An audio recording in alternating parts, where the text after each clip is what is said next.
Good Friday morning. This is 106.1 KYVZ. Joe Vazurek on the phone with Ag meteorologist Chris Schromick at Decision Weather Now, as well as America's Weather Streaming Channel. Chris, a little cooler across the plains today. Yeah, Joe, we're going to see a couple cold fronts that'll go through here. One's going to come through here this morning as we're speaking, and then another one tomorrow just shortly after the lunch hour. What those cold fronts are going to do, they're not real strong cold fronts. They don't have any moisture to work with, so they're not going to produce any precipitation. But by the time we get to Sunday and early next week, we're going to see cooler, more seasonal temperatures. They're still not going to be exactly what we would typically see this time of year in those upper 60s, lower 70s. They will be for about a day or two.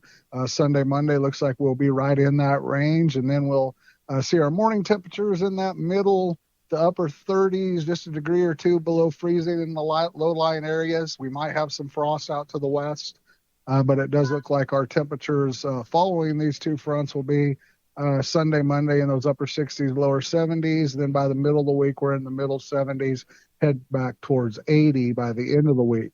It does look like it's going to be dry through that entire period, but we do have some systems that will come through. One will start next weekend, and then another one right behind that, and then even a third one that'll come.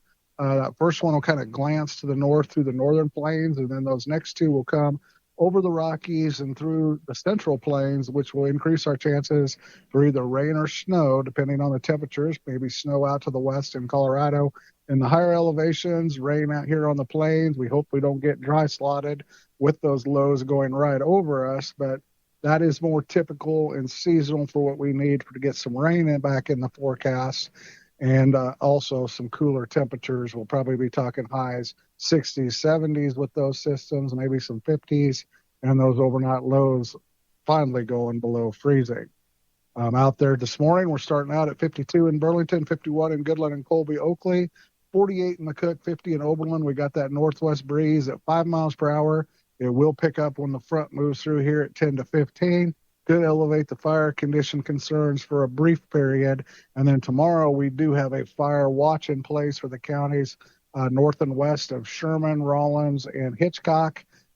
And that is from 11 a.m. to 8 p.m. tomorrow evening, where we do expect those winds with that frontal passage to pick up from that northwesterly north direction at 10 to 20, gusts up there, 25, maybe even 30 miles per hour. So with the dryness, the dry fuels, the low relative humidities and those winds, there will be that fire watch for tomorrow.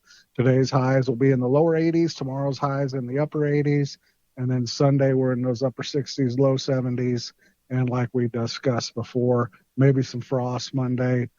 Tuesday mornings out to the west, but other than that, that's kind of the forecast. It does look dry, and we're waiting until the 20th, the 25th, and maybe all the way to Halloween before we get some rain and maybe even some snow back into our forecast. Once again, that's Ag meteorologist Chris Schromick at Decision Weather Now, as well as America's Weather Streaming Channel. For KYVZ Radio, I'm Joe Vazurek.